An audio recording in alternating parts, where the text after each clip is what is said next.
This is Ashley Hodge with a Sikkim 365 post-game podcast coming to you after Baylor's 74-49 win against Kansas State. Good to get a win in the Farrell Center. They played great tonight. Great defense without James Akinjo, their floor general. I'm joined by Pam Manhart. She's a professor at Baylor Supply Chain, and she's going to help me break down this win. We'd love to hear from you. 254-339-1122 is the number to call. This is a call-in show. It's always more entertaining if we get calls, text. You can text me at 817-721-8611. That's my cell phone. I'll be reading some text during the show as well. Well, Pam, I thought it was a really inspired performance at home. Baylor got off to a great start, and they just really put Kansas State away. No drama. I want to point out some great performances. Everybody played well, but particularly I love Dale Bonner's floor game. His court vision is terrific. There's been a lot of questions about backup point guard. I think he's really shown that he is a guy that can be a backup point guard for sure, and even step in when James Akinjo's hurt. And then, a lot of great accolades to go around. But Jonathan Tchamwa-Tchatchoua had a terrific game. 13 points, 12 rebounds, a terrific block that he didn't get credit for near the end of the game as well. What'd you see? What did you like from Baylor's performance, and where can they improve? I really liked Bonner as well. Yeah. Just having him come in the last couple games, kind of during the slump for a couple other players. Right. It's really been awesome just to see him blossom and mature. He's really fast. I can't wait to see what the future looks like for him. Yeah, he's that first step to the rim. He had some drives where he got by his guy, and those Kansas State guards are really small and quick. So that was impressive that he was able to turn the corner on those guys. Yeah. And his defense is terrific. It's been good all year, but the offense is starting to come around too, which is great to see. Also, Jeremy Sohan, his first action since TCU. And, the stats don't really bear out how well he played. He had only 21 minutes, 5 points. He was 1 for 1 from 2. He made 1 out of 2 3-point shots. He got a couple rebounds. He had 2 turnovers, but he had a block. He had 2 steals. He really, I think he's a very calming influence as a freshman. He comes in, he plays terrific defense. He moves the ball on offense, and I think he really is a stabilizing force for them. Well, and just his presence coming back was invigorated the crowd. Yeah. Everybody just really got into seeing him come back, and then his first basket, and it brought a lot of energy back to the game. Flo, 3 blocks. That was good to see. Adam Flagler, great floor game from him. 5 assists, 2 turnovers, 13 points. Got to make the front end of the 1-and-1, Adam. I'm sure you're getting some grief about that. And then LJ probably getting a little bit of grief from his teammates and coaches about the turnovers. 6 turnovers for him, but 4 assists, and a great performance otherwise. Made 3 for 3 free throws. Good to see that.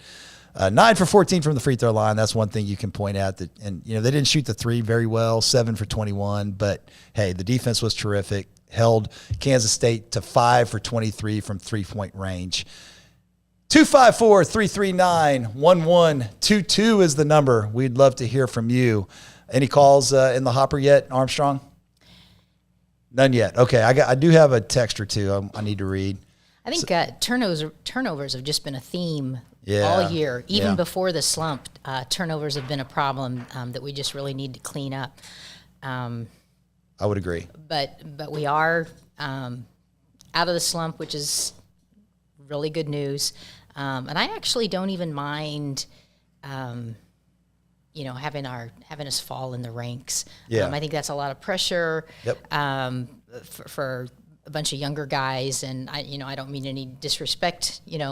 At my age, they all look really, really young. So especially was it 24 on the Kansas State? It just looked like, oh my gosh. Well, Nigel Pack. Their best player. He really good. But he had 36 but he against looks, Kansas, but he looks does young. look young. Yeah. I agree with you. Here's a text from Crash Davis. He says, I heard that before the game, the coaches told the team that this game wouldn't be easy. Now that we know that wasn't true, are we concerned that the players will be able to trust the coaches going forward? I think the coaches were probably pretty surprised, especially if you said James Akinjo's not playing. You're playing a team that's playing a lot better. They had beaten Texas Tech handily, and then they beat Texas on the road, and then they should have beaten Kansas. They were up 16 on Kansas. And then they come into Waco, and you think, oh, boy, this is going to be a battle. And and Sohan's rusty. Sohan's rusty, but Bears took care of business. And, I know that they probably wanted to get that bad taste out of their mouth of how they played in Waco the last before they won these last two games, and they did. I mean, they just showed that, hey, we're not going to lose on our home court. They got to protect their home court the rest of the way. That's the path to the Big 12 championship, is protecting home court and stealing a couple more on the road. But they did that tonight and really looked impressive. Again, they held Kansas State to 0.79 points per possession. That's the stat geek in me. That's terrific. And 1.19 points per possession for them. Those are winning numbers. And they just dominated the glass, 39-28. But it was like 34-16 before the end of the game. There were a lot of like garbage rebounds at the end that Kansas State got that kind of evened that up a little bit, but it was a decisive victory for Baylor on the glass, no question about it. I know a lot of Baylor fans are going to say that Marquise Noel was going to remind them a lot of Pierre Jackson. That was before your time, before you started following Baylor, but Pierre Jackson was a small guard. I think they showed him in the documentary a little bit, about 5'8", 5'9", and Marcus Noel, the number one for Kansas State, the very short, diminutive guard that they had, has a lot of similarities to Pierre. He's an exciting player, and they really contained him tonight, held him to 11 points and 4 assists, but 3 turnovers, and really just kind of bottled him up, made everything difficult for him. Just a terrific performance, and 18-2 now, 6-2 in the Big 12.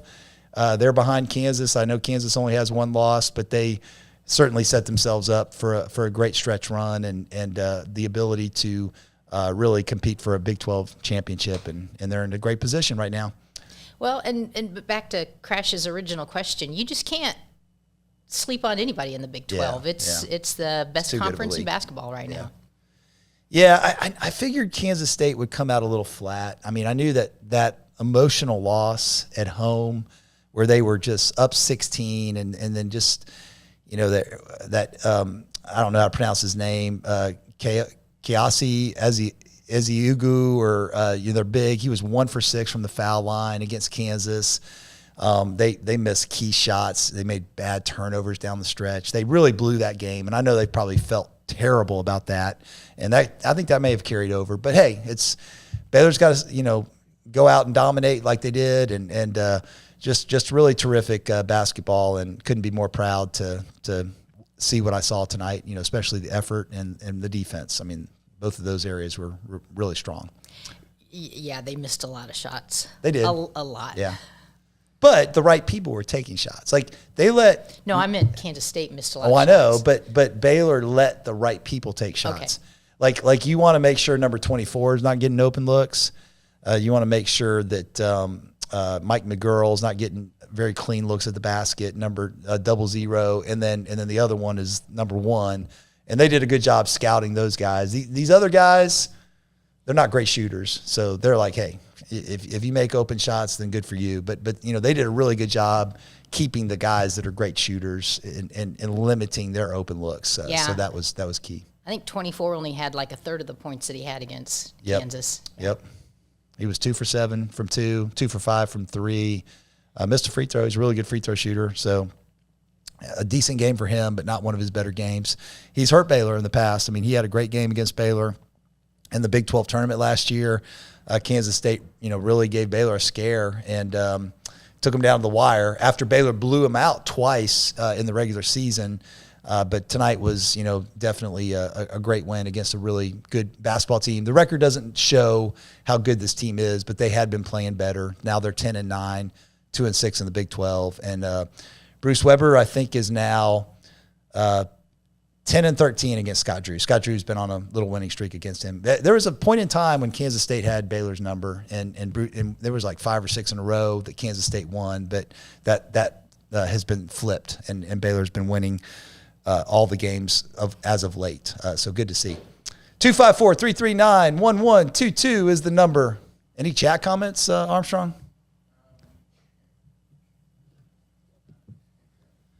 Call in, guys. If you're listening, give us a call.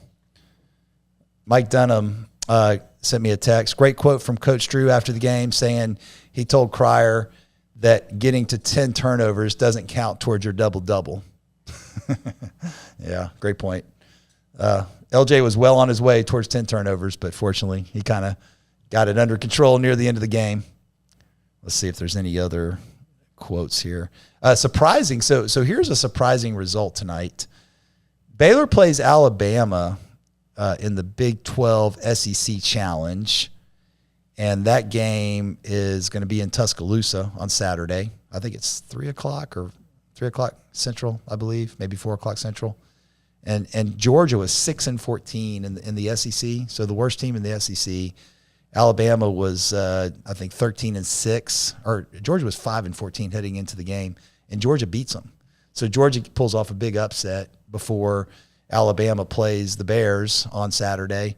So you're probably going to get a very motivated Alabama team, but their fans, I would think, are going to be pretty deflated. So, hopefully Baylor continues their great play on the road and gets another key road win against Alabama in the Big 12 SEC Challenge. And one other Big 12 score to report, Big 12 score to report. Texas is up 48-31 on TCU at TCU. So they're beating TCU pretty handily. And that's kind of the only other score of interest. It's been Duke barely beat Clemson 71-69 on their home court. Illinois took care of Michigan State 56-55.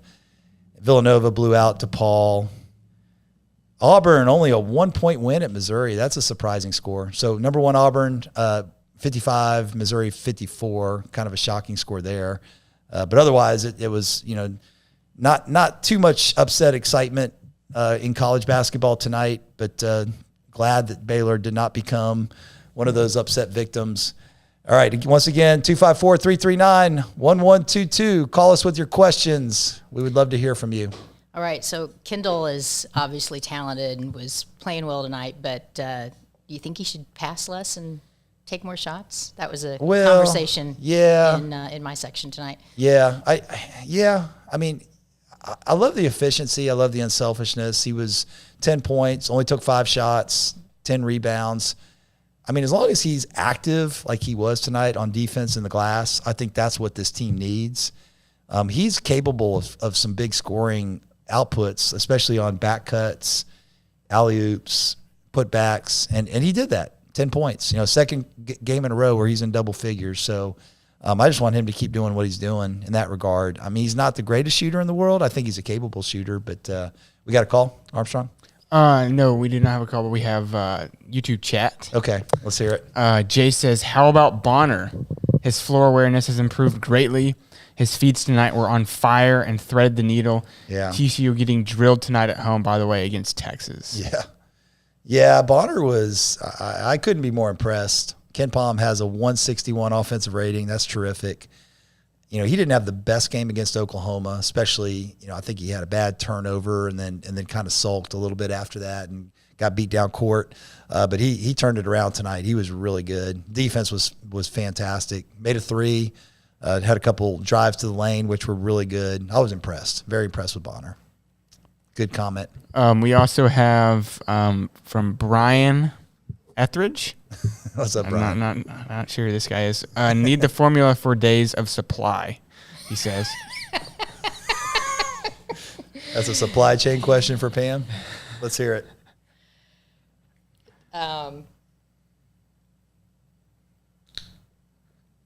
You got her speechless. Yeah.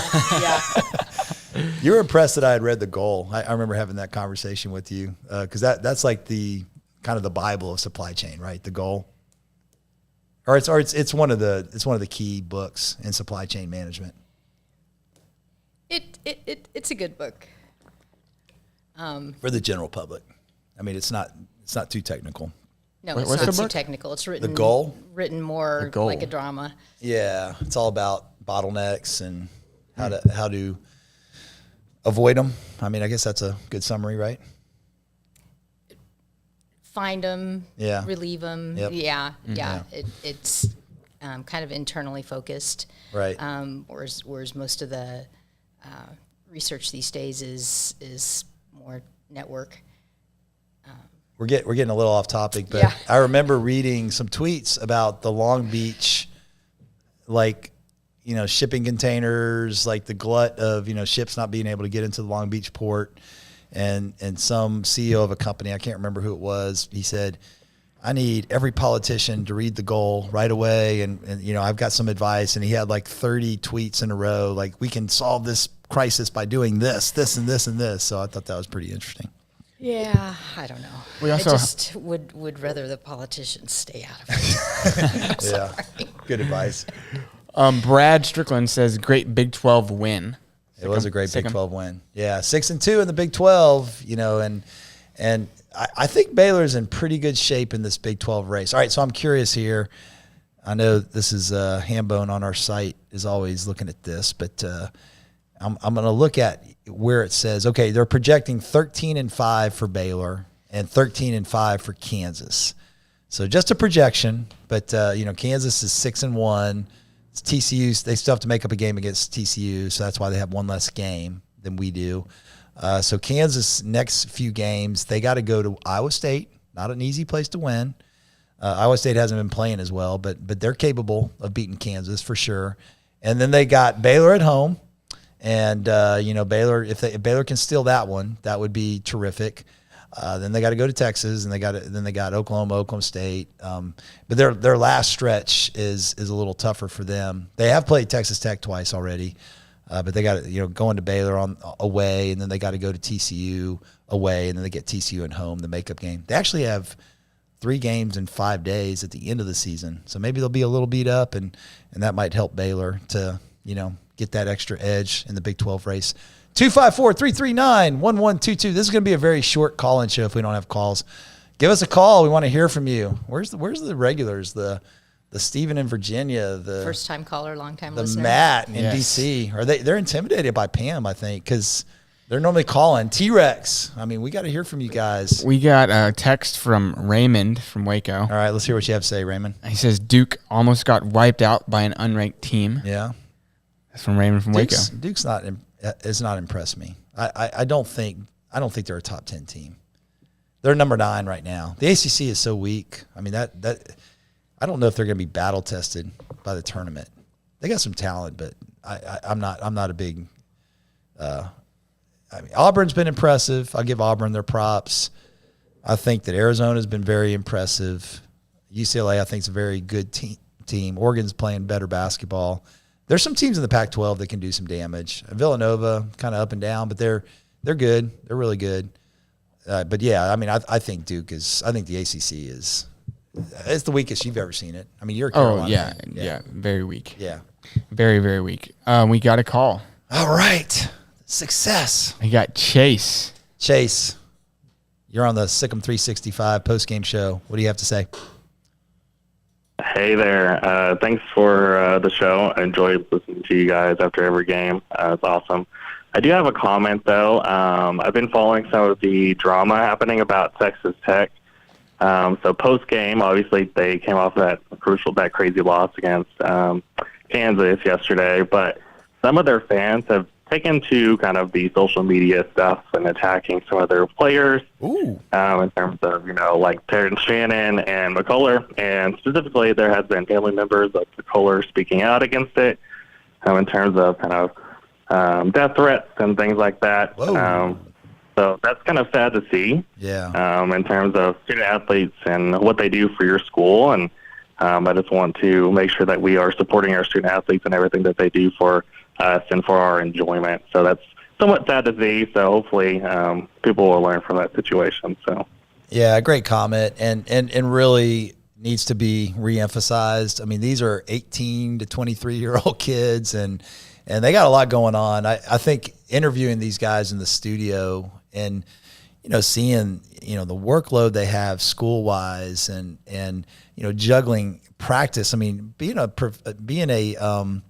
Division I athlete is a full-time job, and then you got school on top of that. And a school like Baylor, you're expected to do your schoolwork. I know Texas Tech's more of a diploma mill, so you probably don't have to go to class, and I'm kidding.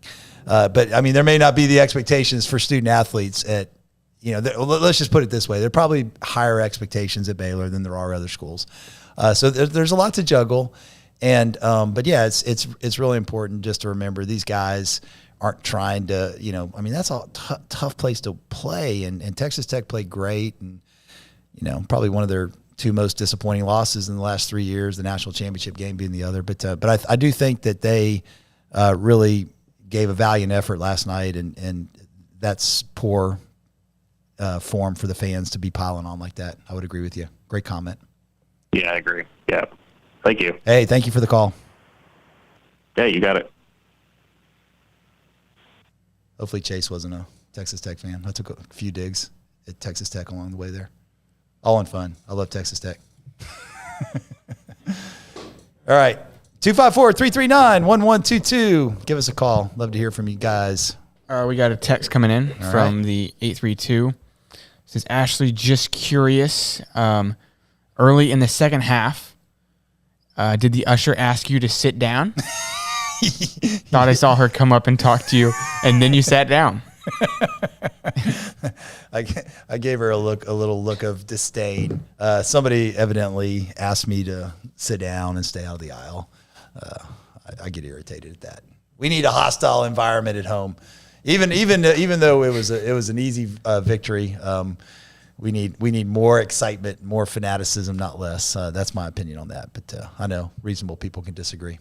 Yeah, I thought it was a decent crowd again. For what is this, Tuesday? Lively crowd. I mean, we can't emphasize this enough, but 7,000 is probably the perfect size of an arena for Baylor, because tonight, maybe there's 4,500 to 5,000 butts in seats. Not many Kansas State fans, obviously. So you didn't get much visitors, which is great. But if you have 5,000 fans in a 7,000 seat arena, that looks full, pretty full. But if you have 5,000 fans in a 10,000 seat arena, it looks a little bit more sparse. And so I think that in the weekend games are always going to be sold out, and maybe we'll get to a point where every game's sold out. I hope that's the case, and there's certainly a bigger chance that that'll happen when it's 7,000. But this downtown, as it gets some vibrancy about it, some restaurants, some bars, some hotels. I think it's going to be a really cool vibe, and I'm looking forward to that. It's going to be awesome. I can't wait till the streets are finished. Yes, I actually called the city the other day. Yeah. I said, there's another sign going up in my neighborhood. That's like 3 sides we're down. They said, what? Yeah. Oh my gosh. Turned out it was the utilities company, and it was like, it's okay, a mess. But it's still, but, yeah, man, it's a mess. I love the street that I park on over the street before Elm. On the side of the building, on the back of the building. Yeah. I don't know exactly what that is. Yeah, but I mean, I love how well lit it is. I mean, we're getting on tangents, but it's really cool, this whole area, what they're doing. Are you saying just on the other side of this building here? All right, let's talk documentary for a minute, because you were at the. Yeah, I was just gonna say. Yeah. So, Brother Wells doing another Ode to Joe. Ode to Joy, yeah. Joe. Ode to JJ Joe. Jesus, others, everything else. No, yeah, they're doing Everyday John. Yeah, Jesus, others, and Everyday John. They are doing Ode to Joy Friday night from 7 to 10, and they only have room for about 150 people. They're only charging $15. Right. Yeah, it's great. And they've got like a green and gold ale, like a special Baylor beer for those of you that like to partake in a beer or two. So they're really opening up their brewery, shutting it down, showing the documentary. Hopefully the weather will be nice. Let me do a little quick weather check, because they can go indoor, outdoor if the weather's nice, but they have enough room just indoors if it's not. A little chilly. It's going to be probably high of 55 on Friday. So by 7 o'clock, probably be a little cold outside. So probably all indoors. But yeah, I mean, it's get your tickets. I know they're going to do it right through Eventbrite, and the link will be on Sikkim 365. May already be on there. I don't know. I know we had a call today about that, and we really want to promote that. Thursday is going to be Houston at Champions. We got the links on the website about that.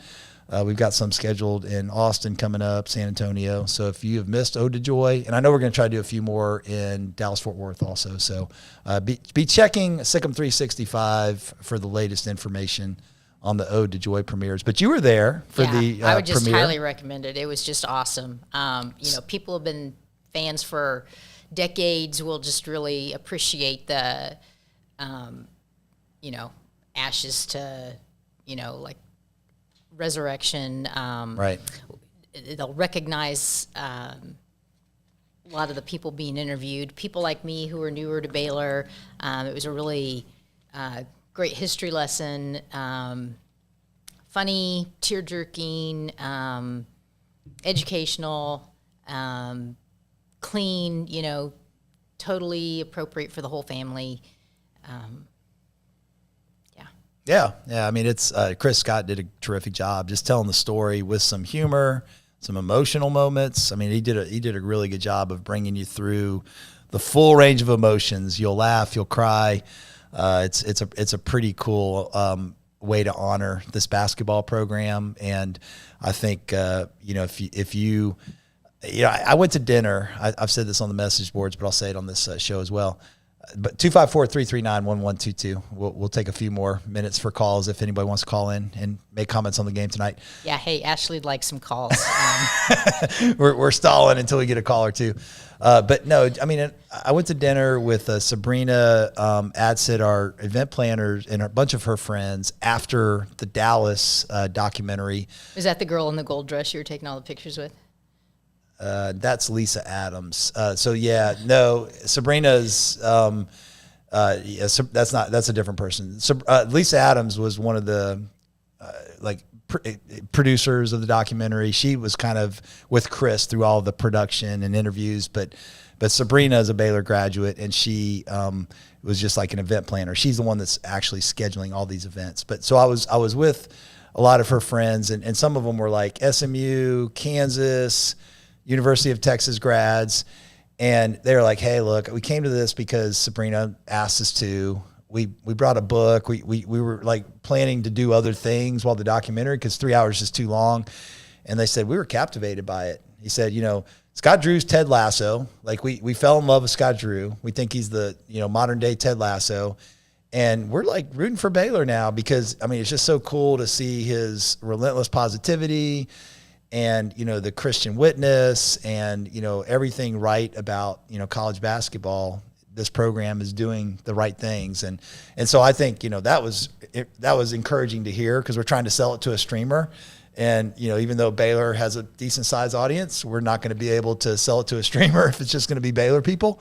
We got to get a lot bigger audience to tell this story. So, I was encouraged by that. And I certainly think, if you are a Baylor fan listening to this, you'll want to see it. But any college basketball fan, anyone that likes an underdog story, I think it'll really resonate with you.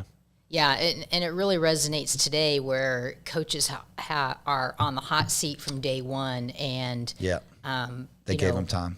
Would Drew even make it if he started today? I sometimes wonder. But there's a lot of turnover with coaches at all the different levels, and it's just really nice to see evidence of what continuity can bring to a program. Absolutely. All right, so I got a text question here from Tim Twaddell, and I'm encouraging some friends to call in and ask you very technical basketball questions. All right. When are we getting James back is what Tim said. And I don't know. I kind of expected him to play tonight, so I think he'll play against Alabama, but we'll see, I was I've had a tailbone injury, and they take forever to heal. Yeah. So, the more we keep playing him, the more it's just going to postpone that recovery. Yeah. I was actually kind of glad to not see him. Let him take some time to heal. And it also, I think, put some pressure on some of the other players to step up. And I think that's a good thing. Yeah. For our development. Yeah, I agree. And I do think, obviously Scott Drew wants to win the Big 12. I mean, no question about it. Like, he's a competitor, and one of the most underrated things about him is how competitive he is. We got a call. All right, I'll finish this thought later. Suddenly we have lots of calls? 3 calls. Okay. They heard They all come at once. First we got Chris. Chris, you're on the Chris from post-game Waco. show. Is this Chris Fuentes? No, I know it's a huge disappointment. We need to get Fuentes. No, I see enough of Chris. I mean, I don't need to talk to Chris anymore. We talk all the time. Yeah, it's the other Chris from the 254. I just had two comments. Yeah. The first was that obviously we missed Kinjo tonight, and the sooner we can get him back, the better. But I've felt like maybe one of the happy accidents of his absence is that the ball moved a little bit in the second half. Looked like there was a little bit more movement without the ball in the second half, and sometimes the ball gets stuck. Yeah. When you have a score at the point, and I thought it was kind of a nice development. I'd love to see a little bit more of that through the rest of the season.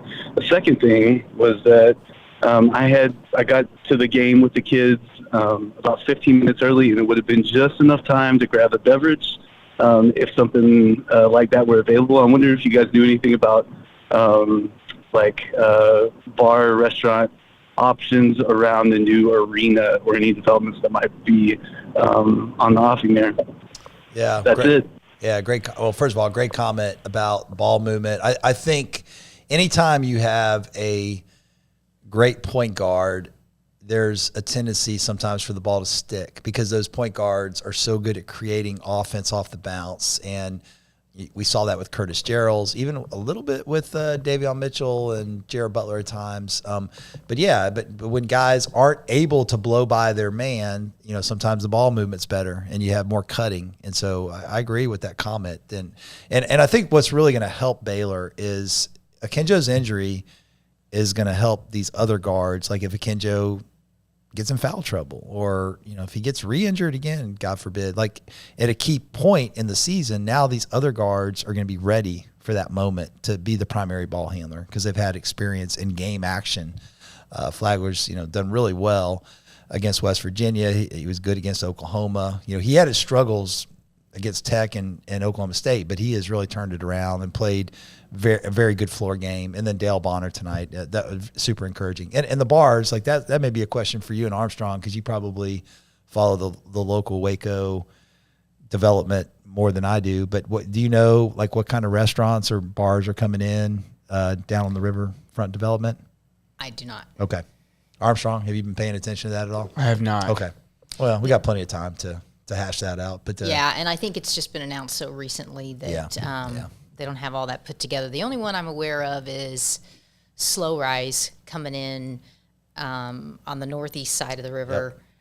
Yep. Brotherwell's close. I think they're down in Hewitt or Woodway right now and just expanding to, it's kind of like, I want to say pink colored. Yeah. Close to Herring. Yep. I don't remember what used to be there, but Brotherwell's a very easy walk to the new arena. And, I mean, the Green and Gold Ale sponsoring Ode to Joy this weekend. We got to give them their props, and they've been a great sponsor of Sikkim 365 Radio as well. So, I mean, there's going to be some cool options. I know you came from Iowa State. You taught at Iowa State before Baylor. And we had this conversation, but I went up to Iowa State, and Johnny's the bar that's there is a cool vibe. I mean, you have ability to get some food or drink if you contribute $12,500. It's a pretty high bar, but people get the wristbands from whoever make those contributions. But it's kind of a cool thing to go in there and see that kind of atmosphere at a game, and definitely would be a welcome addition to have those kind of establishments near the new basketball pavilion for sure. Yeah, and it's not just for game days. It's actually a decent enough place that they're open for like dinner and kind of like a Baylor for club. other times. Yeah, kind of like the Baylor Club. Yep. Awesome. All right, I know we got some other calls, Armstrong. All right, let's roll through. We do. We have Garland Bears in. Yeah. Hey, Garland Bear, how you doing? Doing great. Thanks for doing these post-game shows. It's great to listen to and wind down after a game. You partially addressed Akinjo, but would you be tempted to sit him out against Bama so that he's ready for Big Monday? Yeah, it's a good question. I mean, and then obviously after Big Monday is that looming game against Kansas, but you got to protect your home court. I do think that the Saturday to Tuesday turnaround is a pretty tough one. He may be in a lot better condition by Saturday, and you might give him a go and see how he's doing. If he's not effective on Saturday, then you don't play him the rest of the game, something like that. Who knows? I'm going to leave that to the coaches and Dave Schneider. Dave, he's awesome at his job, so I'm sure he'll have a good plan for him. But I wouldn't be surprised if he plays. He's a guy that wants to play, I'm sure, and that's a big game. And Scott takes the SEC Big 12 Challenge very seriously. He wants to win that game for certain. Go ahead, Scott. Well, the other question, I thought it odd that Jordan Turner didn't get in at the end of the game. I don't know why. Why not? No, I don't know why. That's a good question. Maybe an injury, because he would definitely have played. I think had there not been something. Yeah. I mean, he had that contribution recently, and Coach Brooks even addressed how important he was for the minutes he played. So yeah, and they brought him into the pregame presser. I think him and Jonathan were the two guys that did the presser before this game. So yeah, it's probably something that happened in practice. Yeah. I would suspect. Yeah. Okay. Thanks. You bet. Thanks for the call. Mm-hmm.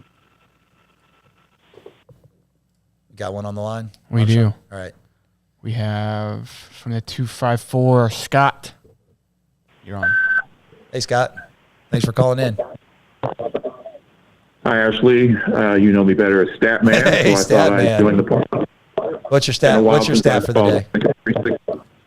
Yeah, I haven't called the Sikkim 365 postgame show, at least not yet this season, but certainly football season I have in the past. But and by the way, a shout out to Scott Garland-Brady for he was the one that made it possible for me to be at the Burrow Center tonight. So if he's listening, Thank you, Scott. Yeah, very much. I very much appreciate it. But my comments, obviously, excellent team defense by Baylor holding Kansas State under 50 points. Yeah. You do that in any Big 12 conference. That's a major accomplishment. And secondly, it was really great to see both Everyday John and Kendall Brown get doubles tonight. I think for me personally, I've been waiting for Kendall Brown to step up and put up those type of numbers in Big 12 conference play before tonight seemed like his best performances overall were in non-conference play. Would you agree with me? Oh, for sure. Yeah, he was terrific against Oregon, Michigan State. He had a big game. Good against Villanova. I didn't have much offensive production in that game, if memory serves me right. But yeah, I mean, he definitely great to see the back-to-back performances because offensively it disappeared a little bit to start Big 12 play, but certainly tonight and the Oklahoma game, he was terrific. Great comment. Thank you, Stat Man. You're welcome. Okay. Have a good night. Your connection is a little choppy there. It was choppy. Yep. We got another call, or we? Oh, we do have one more call All right. from the 214. Possibly Carl. All right. This Hubs? This is. What's going on, What's up, guys? Carl? How you doing? Well, just when you get home and say your prayers at bedtime, thank the good Lord that you didn't have to listen to Lowell Galindo and Lance Blanks on the call tonight. Apparently, when you score to go up by 26, that means you put the final nail in the coffin. So I don't know what those jokers were doing tonight, but I did want to talk about Sohan back, just his length on the wing. You can definitely tell that makes a difference in our defensive rotation. So it's great to see him back tonight. Yeah, I agree. I made the comment during the game to our mutual friend Mike Mathis. Guard just can't turn the corner on him. He's quick enough to prevent those drives. I think McGurl maybe did one time, or one of the guards did, and got a bank shot over his length. It was a tough shot. But other than that, I mean, he just shuts down their drives on the perimeter, and his ability to affect jump shooters is terrific. He is really locked in on defense, and that's the biggest surprise to me because normally guys that, I mean, I know he spent some time in the States, but he came from Europe. They typically are more offensive minded and not the best defenders at times. But he certainly doesn't fit that stereotype because he is a tremendous defender. Yeah, for sure. And then just the other thing too. I mean, I think we had 29 baskets off 21 assists. Just really efficient most of the night. A little high on turnovers, but hey, when you win by 30 or whatever, I'll take it. Any technical basketball questions for Pam? Well, I got you. Well, Pam, are you a zone or man to man, and what's your favorite zone if you go that way? Yeah, I don't have an opinion one way or the other than when one stops working, switch the other way. Hey, that's she got some coaching in her. Yeah. I've got a little Iowa State, a bad story about Iowa State back in the day. And when I was a youngster, my uncle was a professor there. I went to the Iowa State-Iowa basketball game. It was a renewal of the series. They hadn't played in years. And the ceiling started to collapse in Hilton Coliseum. Really? And, unfortunately, it was halftime, and people had cleared out to go get something to drink or run to the bathroom. But pieces of the ceiling were falling into the stands. Wow. So, did they call the game? Yeah. No, it wasn't that. It was just over one little section, but everybody was kind of freaked out after that. But they played the whole game. They weren't so worried about liability back then, I guess. It kind of reminds me of the Farrell Center trying to poison the Aggies in the locker room. Like we had some kind of a gas leak, and like there's some natural gas leak, and the Aggies claimed that we were trying to kill their team, and but it was more of a serious situation. And I can't remember if they ended up finishing that game or not, but I think they did. I thought they had to delay it. And, yes. And I can't remember if they finished it that same night or what. So was that leak caused by snow? Like that's what I was wondering. What time of year it was? Yeah, it must have. It was Thanksgiving weekend, so it must have. And it was cold and snowy, so I'm sure it was. And back then, the Hilton, I'm so old that Hilton Coliseum wasn't that old back then, so it was probably something to do with construction. But interesting. Anyway, enough of my old man stories. Good win tonight. Love the program. Thank you, Carl. Appreciate it. All right, y'all have a good evening. Thank you. All right, Armstrong, is that a wrap? No more calls in the hopper? We have another. All right, let's last one. Let's do this last one. It says Williams, 562. Yeah, it's me. Hey, Williams. Yeah. Hello. I was just wondering, do you think Bonner's performance tonight will earn him more playing time when Akinjo gets back? Yeah, that's a great question because Jeremy's back now too, and I know Scott is typically a 7 to 8 man rotation guy. So. That 8-man rotation is pretty set with Jeremy back, but man, Bonner's he's proven himself worthy. I wouldn't be surprised if he goes to 9. Maybe if it's even just 5 to 8 minutes a game. I think giving James that break and being able to play Bonner 4 minutes each half, I think would be a huge lift for this team and keep James rested for the end of games when he needs to be at his freshest. Great question. Yeah. Thank you. Thank you, Williams. Appreciate the call. Well, hey, we got our calls at the end of the night. I was a little worried that we might go 0 for here, but they came rolling in near the end of the program. Well, listen, it's good to get on the win column again, and Baylor is 18-2. And as I always say, you can't go 38-2 until you go 19-2. So beat Alabama on Saturday. Let's win that SEC Big 12 challenge, and let's get to a number 1 seed so that our route to New Orleans can be Fort Worth and San Antonio. That would be a great route to get to New Orleans for the Final Four. And Pam, thank you so much for doing this show with me. Appreciate your time and doing it. Yeah, I don't know who backed out at the last minute, but no, you're my first choice, I promise.